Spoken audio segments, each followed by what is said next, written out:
नमस्कार साथियों, स्वागत है आप सभी का अंकित इंस्पायर्स इंडिया पर। मैं हूं अंकित अवस्थी और आप हैं मेरे साथ में। हाल ही में दिल्ली में शुरू हुए सिविल डिफेंस मॉक ड्रिल के दृश्य से उत्पन्न हुए सवाल कि क्या ऑपरेशन सिंदूर 2.0 होने जा रहा है। क्या दिल्ली भर के अंदर सिविल डिफेंस की इस तरह की एक्टिविटी समेत लगभग 13 जिलों में इस तरह से मॉक ड्रिल का अभ्यास किया जाना चिंता की बात है। यह सवाल ऐसे समय पर उठ रही है जब बाकायदा सायरन बजाकर, जैसे पिछले दफा जब भारत ने पाकिस्तान पर ऑपरेशन सिंदूर किया था, उस समय पर भी कुछ ऐसे ही सायरन बजाकर देशवासियों को युद्ध के लिए तैयार रहने के लिए कहा गया था। बिल्कुल वैसे ही दृश्य अभी दिखाई दिए हैं और ऐसे दृश्य दिखाई देते ही बड़े सवाल बनने लगते हैं कि दिल्ली के अंदर सिविल डिफेंस मॉक ड्रिल हो रही है, क्या यह आने वाले समय में ऑपरेशन सिंदूर 2.0 की बड़ी वजह बन सकती है। तथ्य में जोड़ा गया कि सेम ऐसा ही मई 7 को जब भारत ने हमला किया था पाकिस्तान पर, उस समय पे भी भारत मॉक ड्रिल ही कर रहा था। ऑपरेशन सिंदूर हुआ, पाकिस्तान को 3 दिन के अंदर एहसास हो गया कि वो भारत के साथ गलत उलझ रहा है। ऐसे में अब ऑपरेशन सिंदूर 2.0 करने की तैयारी चल रही है। अब आपके दिमाग में एक प्रश्न यही तैरने लगेगा कि ऑपरेशन सिंदूर 2.0 कहा गया था कि ऑपरेशन सिंदूर बंद नहीं हुआ है, वो चलता रहेगा, लेकिन तब जब दुस्साहस करे पाकिस्तान भारत में आतंकी हमला करने का। पहली दफा जब ऑपरेशन सिंदूर हुआ था तो पहलगाम में 22 अप्रैल को आतंकी हमला हुआ था, जिसकी एवज में भारत ने ऑपरेशन सिंदूर किया था। तो फिर अचानक ऑपरेशन सिंदूर 2.0 कैसे, जबकि कोई आतंकी हमला अभी सुना ही नहीं दिया, कोई बड़ा मेजर आतंकी हमला जिसके रिटेलिएशन में भारत ऐसी प्लानिंग करे। तो आज मैं आपको वो सारे तार जोड़कर, वो सारे डॉट कनेक्ट करके दिखाने का प्रयास करता हूं, एक एक करके सारी बातों को समझेंगे। और राजनाथ सिंह जी का जो हाल ही में दिया गया बयान है पाकिस्तान को धमकाते हुए, ऑपरेशन सिंदूर 2.0 का वो पूर्व आगाज दिखाई देता है। आइए समझते हैं और गहराई से इस बात को डिस्कस करते हैं। लेकिन उससे पहले जल्दी से अनाउंसमेंट जान लीजिए कि इस रविवार होने जा रही है आपकी वो वेबिनार जिसमें आप कैसे वेबसाइट बना सकते हैं वाइब कोडिंग से, उसके आपको ट्रिक्स एंड टेक्स बताए जाएंगे। अगर आपने अभी तक इसके लिए ओपन कम्युनिटी लिंक ज्वाइन नहीं किया है तो जाकर कर लीजिएगा। लिंक कमेंट बॉक्स में पिन है, अपनी डिटेल भरिए, व्हाट्सएप कम्युनिटी के ऑप्शन को फिल करिए और पहुंच जाइए। साथ ही साथ अगर चैनल सब्सक्राइब नहीं किया है तो कर लीजिए, ताकि अनसब्सक्राइब नॉन सब्सक्राइब लोगों की संख्या घटे और आपने हमें सब्सक्राइब किया हुआ है इसकी संख्या बढ़े। इसके कोई चार्जेस नहीं होते हैं। आइए साथियों, आपदाओं और युद्ध में जैसा आप सभी को मालूम है कि युद्ध की तैयारी रखने की बातें कही जाती हैं, लेकिन देश की राजधानी के 13 जिलों में, नॉर्थ, ओल्ड, सेंट्रल, वेस्ट, इन सभी जगह पर इस तरह का एक आदेश जारी किया गया, civil defence mock drill exercise schedule on 2 April 2026। कल के दिन 13 जिलों में अचानक ऐसी हालात दिखाई देते हैं जहां पर बड़े जो प्राइम एरियाज हैं, जहां विदेशी मेहमान ठहरे हुए हैं या फिर विदेशी डिप्लोमेट्स हैं, बड़े अधिकारी जहां रहते हैं, उन क्षेत्रों के अंदर पहले तो तेजी से मॉक ड्रिल चलाई गई। मॉक ड्रिल के साथ साथ यहां पर जो भी विदेशी थे या फिर ऐसे जो लोग थे जो काफी वेट रख सकते हैं, उनके आसपास की चीजों को चेक किया गया। देखा गया कि अगर विदेशी मेहमान कहीं हैं तो उन्हें अचानक निकालना पड़ा तो कैसे निकालेंगे। इस मॉक ड्रिल ने लोगों के दिमाग में पिछले साल मई 2025 की यादें ताजा कर दी कि ऐसा ही हमको पहले भी कहा गया था। ऐसे में भारत के रक्षा मंत्री का एक बयान आता है और वो बयान सैनिक सम्मान सम्मेलन के दौरान आता है। एड्रेसिंग सैनिक सम्मान सम्मेलन इन तिरुवनंतपुरम, जहां पर राजनाथ सिंह जी कहते हैं, एनडीए गवर्नमेंट ने हमारा एटीट्यूड बदल गया है, हम एक्शन सिक्योरिटी के लिए लेते हैं। और जो साफ साफ ऑपरेशन सिंदूर के अंदर दिखाई देता है, अगर कोई भी भारत के खिलाफ कोई भी मिस एडवेंचर करने की सोचता भी है तो उसके खिलाफ डिसिसिव एक्शन लिया जाता है। तो भारत के रक्षा मंत्री का जो ये बयान है कि हमारे खिलाफ कोई भी सोचता है उसके खिलाफ डिसिसिव एक्शन लिया जाता है, इसके मायने निकाले जाने शुरू हुए। अवर नेवर, देखिए अब तारीख पकड़िए, 2 अप्रैल की बात है।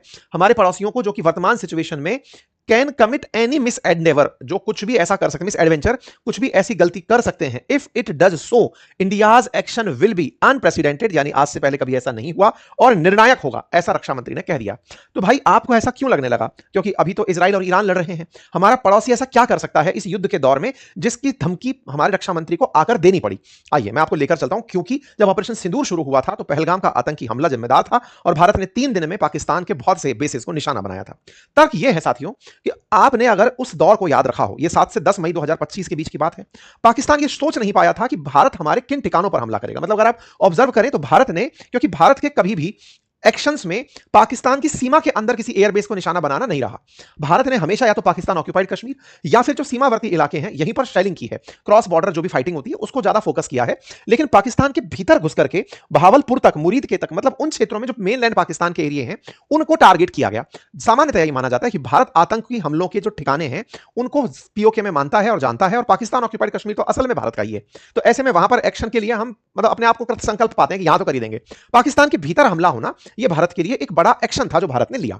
यह घटना जब हुई तो पाकिस्तानियों को यह समझने में थोड़ा कि यार ये कैसे कर सकते हैं ये लोग। उसके तुरंत बाद अब आप देखना शुरू करें तो 19 मई को, 10 मई को यह घटना खत्म हुई है, 19 मई को एक पाकिस्तान का आतंकी नेटवर्क बस्ट किया जाता है जिसमें दो लोग पकड़े जाते हैं जो पंजाब से ऑपरेशन सिंदूर के डेटा लीक कर रहे थे। ऐसे ही 26 जून 2025 को एक खबर बनती है, इंडियन नेवी का एक क्लर्क पकड़ा जाता है दिल्ली से जो ऑपरेशन सिंदूर के डिटेल आईएसआई को बेच रहा था। ऐसे ही एक खबर निकल कर आती है सितंबर 10 को जिसमें आईएसआई के, जो पाकिस्तान की खुफिया एजेंसी है, उसके कुछ लोगों को गिरफ्तार किया जाता है, कुछ इसमें नेपाली लोग भी इन्वॉल्व होते हैं। ये 3-4 स्पाई नेटवर्क जैसे ही बस्ट होता है, आपको तुरंत पता होगा कि भारत में उस समय लाल किले पर हमले की प्लानिंग हो रही थी, और लाल किले पर हमले की प्लानिंग से जस्ट पहले ही 2900 किलोग्राम एक्सप्लोजिव पकड़ा गया था। आपको याद होगा जब मतलब ये दिल्ली के लाल किले के बाहर एक कार के अंदर ब्लास्ट हुआ था और एक डॉक्टर व्हाइट कॉलर टेररिज्म चर्चा में आया था, ठीक है। तो ये उस समय पकड़े गए जासूसों से। होता क्या है कि इस तरह के स्लीपर सेल्स को जब पकड़ा जाता है तो इनसे जांच के बाद जो बात निकल कर आती है उससे ये पकड़ में आ पाता है कि ये लोग करने क्या वाले थे। तो भारत की सुरक्षा एजेंसीज ने तत्परता से भारत में होने वाला एक बड़ा हमला रोक लिया था। लगातार 9 टेररिस्ट मॉड्यूल, 40 जिहादी, 2900 किलोग्राम एक्सप्लोजिव पकड़े गए थे और उसके बाद में एक बड़ा आतंकी हमला होने से रोक लिया गया था। उसके बाद क्या हुआ, वो कार में ही ब्लास्ट करके रह गया था, और उसके बाद तो फिर सारा की सारा डॉक्टर्स का नेटवर्क पकड़ा गया और काफी दूर तक वो जांच गई, जम्मू कश्मीर से निकल कर आई थी, अगर आपको ध्यान हो तो। अच्छा सा, उसके बाद समय बीतता है, अभी रिसेंटली मतलब यहां से ठीक ठाक शांति आई साहब। इसके बाद में दिसंबर के अंदर आते आते ऑपरेशन सिंदूर के ही लिंक को तलाशते तलाशते पाकिस्तान की आईएसआई के लिए काम करने वाला एक व्यक्ति राजस्थान से गिरफ्तार होता है। इसके बाद में खबर आती है फरवरी 22 की, 8 लोग पकड़े जाते हैं जो पाकिस्तान से लिंक हैं। बांग्लादेश के टेरर आउटफिट के साथ उन्हें गिरफ्तार किया जाता है, बंगाल और तमिलनाडु में थे वो लोग। और तो और 17 मार्च के दिन फिर से आईसिस ऑनलाइन मॉड्यूल से लिंक एक एटीएस के, मतलब उत्तर प्रदेश के एटीएस ने एक डेंटल स्टूडेंट को गिरफ्तार किया। ये सारी जो घटनाएं घटी, इन घटनाओं को अगर आप गहराई से देखें तो ये फिर इशारा कर रही हैं कि सुरक्षा एजेंसीज, माना कि देश के अंदर शांति है। अभी हाल ही में गृह मंत्री अमित शाह जी ने सदन में संबोधित करते हुए कहा कि देश में नक्सलवाद खत्म हो गया है, लगभग पैचेज में बचा है, ऑलमोस्ट खत्म हो गया है। लेकिन आतंकवादी इस बात को कि भारत सुरक्षित कैसे रह ले, इसलिए बाहर बैठे हुए, जो पाकिस्तान में बैठे हुए, विदेशों में बैठे हुए देश विरोधी ताकतें हैं, वो स्लीपर सेल्स के माध्यम से, यानी वो लोग जिन्हें केवल जरूरत पड़ने पर ही आतंकी वारदात करनी है, अदरवाइज वो तब तक सेफ रहेंगे, उन्हें अपनी नॉर्मल ड्यूटी जैसे दिनचर्या निभाते हैं वो निभाते रहेंगे। ऐसे स्लीपर सेल्स की अचानक गिरफ्तारियां होने लगती हैं। जब ये गिरफ्तारियां बहुत तेजी से हो रही होती हैं, लगातार 12 लोग, 26 मार्च की खबर है, अलकायदा से जुड़े हुए, आईसिस से जुड़े हुए 12 लोगों की गिरफ्तारी होती है। इस बीच में एक बात निकलकर बाहर आती है, और वो बात क्या है? बात यह है कि भारत के प्रधानमंत्री जो है ना, वो सीसीएस की मीटिंग बुलाते हैं, कैबिनेट कमेटी ऑन सिक्योरिटी की मीटिंग बुलाते हैं। साथ ही साथ अप्रैल 2 के दिन Rajnath Singh ji informal group of ministers की बैठक बुलाते हैं। ये वो तस्वीरें हैं जहां पर राजनाथ सिंह जी के द्वारा वार्ता की जा रही है, मिनिस्टर ऑन वेस्ट एशिया कहकर के इस मीटिंग को रखा जाता है। साथ ही साथ भारत के प्रधानमंत्री के द्वारा इस इजराइल ईरान युद्ध के दौरान भी कई सारी सीसीएस की मीटिंग्स रखी जाती हैं, कैबिनेट कमेटी ऑन सिक्योरिटी की बैठक बुलाई जाती है। हालांकि कैबिनेट कमेटी ऑन सिक्योरिटी की जो बैठक है वो भारत सरकार तब भी बुलाई थी जब भी सुरक्षा का मुद्दा होता है, ऑपरेशन सिंदूर के समय भी बुलाई गई थी। मतलब क्या है, असल में प्रधानमंत्री के पास जो सबसे टॉप लेवल के कैबिनेट मिनिस्टर होते हैं, उनकी बैठक को कैबिनेट मिनिस्ट्री या कैबिनेट मीटिंग कहते हैं। भाई कैबिनेट मिनिस्टर्स के लिए जो बैठक हो रही है कैबिनेट मीटिंग, लेकिन उनमें से भी अगर 4 लोगों को बुलाकर की जाए, जिसमें रक्षा मंत्री, विदेश मंत्री, गृह मंत्री, वित्त मंत्री शामिल हो, तो इस मीटिंग को कैबिनेट कमेटी ऑन सिक्योरिटी कहा जाता है। और इसकी बैठक को समय समय पर प्रधानमंत्री पिछले 1 महीने से बुला रहे हैं। इसके पीछे का तर्क हो सकता है कि साहब वेस्ट एशिया के हालात के लिए बुलाई जा रही हो। बिल्कुल, वेस्ट एशिया के हालात के लिए रक्षा मंत्री का क्या इन्वॉल्वमेंट है, यह बड़ा सवाल है। वेस्ट एशिया की बात से निपटने के लिए वाणिज्य मंत्री की बैठक हो सकती है, वित्त मंत्री की बैठक हो सकती है, पेट्रोलियम मिनिस्टर की बैठक हो सकती है, लेकिन गृह मंत्रालय और रक्षा मंत्रालय अगर इन्वॉल्व हो रहा है तो यह अपने आप में दर्शाता है कि कुछ ऐसा है जिस मुद्दे को उस मामले के दौरान डिस्कस किया जा रहा होगा। अब ये तो हुए अपने कयास, लेकिन इन्हीं कयास में अब पाकिस्तान के अंदर क्या चला। जब भारत ने एक साथ इतना बड़ा टेररिस्ट मॉड्यूल बस्ट किया, 12 लोग गिरफ्तार हुए अभी 4 दिन पहले, तो पाकिस्तान के अखबारों में और वहां के न्यूज चैनल्स में न्यूज चलना शुरू होती है। क्या न्यूज चलती है? इंडिया प्लानिंग कर रहा है फॉल्स फ्लैग ऑपरेशन करने की यूजिंग पाकिस्तानी प्रिजनर्स। अब देखिए साहब, एक तो चोरी और ऊपर से सीना चोरी। पाकिस्तानियों ने क्या क्लेम किया? ये पाकिस्तानी अखबार डॉन की कटिंग है जिसमें वो दावा कर रहे हैं कि पाकिस्तान का दावा बड़ा ही रोचक है। रोचक ये है कि भारत ना एक फॉल्स फ्लैग ऑपरेशन प्लान कर रहा है। बोले उसमें क्या होगा? बोले होगा ये कि भारत के अंदर जो कश्मीरी बंद हैं या फिर जो पाकिस्तानी गलती से सीमा क्रॉस कर गए थे और वो जेल में बंद हैं, उनसे सीमा पर ले जाकर खुद ही के क्षेत्र में, यानी कि भारत वाली साइड, कोई हमला करवाएगा। बड़ा इंटरेस्टिंग है। मतलब सोचकर देखिए, इनका कहना यह है कि बॉर्डर एरिया में भारत अपने ही लोगों को, अपने ही लोग तो नहीं है लेकिन उन आतंकियों को जो जेल में बंद हैं उन्हें ले जाएगा, खुले में छोड़ेगा और कहेगा कि तुम ब्लास्ट करो। उस ब्लास्ट के ऊपर भारत सरकार एक्शन लेगी पाकिस्तान पर, और यह एक फॉल्स फ्लैग ऑपरेशन होगा। मतलब कितना जबरदस्त इन लोगों में डर है भारत के ऑपरेशन का कि आज से 4 दिन पहले भारत की तैयारियों को देखते हुए, भारत की जो तैयारियां हैं या फिर आतंकी मॉड्यूल्स का पकड़ा जाना है, उन्हें देखते हुए पाकिस्तान की मीडिया न्यूज चला रही है कि भारत फॉल्स फ्लैग ऑपरेशन की प्लानिंग कर रहा है, जिसमें भारत अपनी जेलों में बंद पाकिस्तानी सैनिकों, नागरिकों और कश्मीरी लोगों को शामिल करके सीमावर्ती इलाकों में ले जाकर एक फर्जी हमला करवा सकता है ताकि इसका दोष पाकिस्तान पर मढ़ा जा सके। मतलब सोचिए ये कितनी स्वच्छ छवि के देश हैं कि इनके ऊपर जाकर हमें दोष मढ़ना है ताकि हम अपनी जनता को खुश रख सकें। नेक्स्ट लेवल पाकिस्तान की प्लानिंग है ताकि भारत को पाकिस्तान पर ऑपरेशन सिंदूर 2.0 करने का मौका मिल जाए। भाई साहब, इस तरह की ही जो सोच है, यही कई बार हमारी राजनीति में कुछ राजनेता बिना किसी सूझबूझ के देश के सामने भी रख देते हैं। रिक्वेस्ट है उनसे कि इस तरह की चीजों से बचें, ये किसी भी प्रकार के नैरेटिव जाल में ना फंसे जो पाकिस्तानियों द्वारा फैलाए जाते हैं। मतलब विचार करिए कि हम अपने देश में क्या होता है, आप में से बहुत सारे लोगों ने कई ऐसी स्पाई मूवीज देखी होंगी जो भारत पाकिस्तान से जुड़ी हुई रही होंगी, होंगी, हाल ही में धुरंधर आई, राजी आई, तमाम ऐसी फिल्मों में बार बार ये दिखाया जाता है कि किस तरह विदेशियों के द्वारा, पाकिस्तानियों के द्वारा भारत के अंदर आतंक फैलाने के लिए आतंकी पूरे नेटवर्क का इस्तेमाल किया जाता है।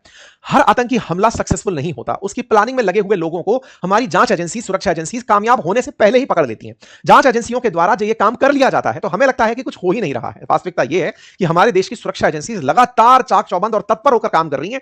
दुश्मन लगातार हमारे देश में अव्यवस्था फैलाने के प्रयास करता है, लेकिन समझिए कि जब हमारे देश में कोई भी भीषण हादसे नहीं हो रहे हैं, इसका मतलब है कि हमारी सुरक्षा एजेंसीज बड़ी ही तत्परता से काम कर रही हैं। तभी तो जब कोई दुर्घटना होती है तो हम सवाल उठाकर पूछते हैं कि एजेंसीज कर क्या रही थी, उन्हें इनपुट नहीं था क्या? एजेंसीज के पास डेली सैकड़ों की संख्या में इनपुट होते हैं, ना जाने कितने ही मैसेजेस उन्हें सुनने और पढ़ने होते हैं, ना जाने कितने ही लोगों पर उन्हें नजर रखनी होती है, ना जाने कितने ही लोगों के बारे में उन्हें डिटेलिंग करनी होती है। तब जाकर देश को 140 करोड़ लोगों को वो सुरक्षा दे पाते हैं। और ये सारी जानकारी समय समय पर मंत्रियों को, सेना प्रमुखों को, जो एनएसएस हैं, इनको सबको डील की जाती है, दी जाती है कि सर ये अपडेट चल रहा है। फाइनली पीएम तक ब्रीफ की जाती है और तब जाकर देश डिसीजन करता है कि हम ऐसी जो घटनाएं लगातार बढ़ रही हैं इनके लिए कितने तैयार हैं, और इसी तैयारी को लिए यहां पर बैठकें हो रही हैं। तो ये जो मॉक ड्रिल है ना, ये असल में अब आप ऐसे रिलेट करिए कि अगर मान लीजिए भारत में दुर्घटनावश कोई आतंकी घटना हो जाती है, अगर कोई आतंकी घटना होती है तो भारत सरकार उस आतंकी घटना पर पहले ही कह चुकी है कि भारत में हुआ कोई भी आतंकी हमला पाकिस्तान प्रायोजित माना जाएगा। यह हमने मैंडेट बना दिया है कि हुआ आतंकी हमला तो पाकिस्तान ने किया होगा, पाकिस्तान ने किया होगा तो हम पाकिस्तान पर ऑपरेशन सिंदूर दोबारा से ओपन कर देंगे।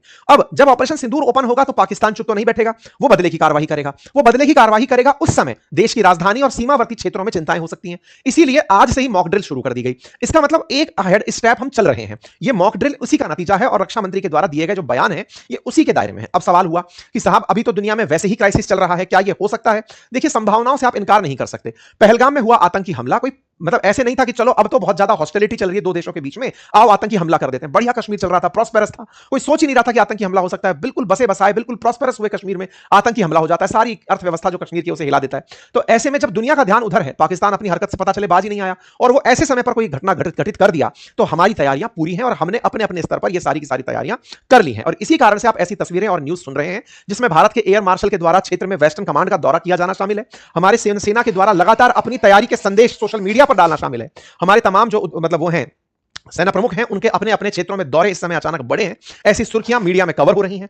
एक और ऐसी ही खबर रिसेंटली बनकर आई कि भारत के 4 एयरपोर्ट बंद किए गए हैं और वो 4 एयरपोर्ट में से कुछ एयरपोर्ट जैसे श्रीनगर, जोधपुर, पुणे और आदमपुर, इनमें से अगर देखा जाए तो आदमपुर, श्रीनगर और पुणे, ये सॉरी जोधपुर, ये बहुत ही स्ट्रेटेजिकली काम में आने वाले एयरपोर्ट्स हैं। तो इन एयरपोर्ट्स को श्रीनगर, जालंधर, जोधपुर और पुणे, तो ये जो शुरुआती 3 एयरपोर्ट हैं ये तो बिल्कुल पाकिस्तान से सीमा साझा करने वाले एयरपोर्ट हैं। इनको बंद किए जाने की खबर हालांकि निकलकर ऐसे आई है कि हम यहां पर मेंटेनेंस कर रहे हैं और मेंटेनेंस दौर दौर में चलेगा। मतलब पहले 25 दिन एक जगह चल लिया, फिर उसको शुरू कर दिया गया, फिर दूसरे पर शुरू कर दिया गया, फिर उसको शुरू कर दिया गया, ऐसे करते हुए चलेंगे। इसमें से वो वाला जालंधर के अंदर आदमपुर एयरपोर्ट भी शामिल है जिस पर पाकिस्तान का क्लेम था कि हमने हमला किया है और भारत के प्रधानमंत्री जाकर बकायदा राफेल के साथ यहां तस्वीरें खिंचवाए थे। इसका मतलब यह तय है कि भारत के अंदर युद्ध के नाम पर अगर घटनाएं दोबारा से घटित होती हैं तो उसकी तैयारियां जारी हैं। और साथ ही साथ में यह भी कहा जाए तो इस खबर को ऐड करिए, 27 मार्च की खबर है, हाईटेक सायरन टेस्ट किए गए हैं हाल ही में जैसलमेर के अंदर, जो कि भारत पाकिस्तान सीमा पर स्थित राजस्थान का एक जिला है, सबसे बड़ा जिला है। और उस जिले में हाईटेक सायरन को ऑन किया गया, रन करके सुनाया गया, यानी कि एक तरह से वॉर प्रिपेयर्डनेस लोगों के बीच में रिहर्सल कराई गई है।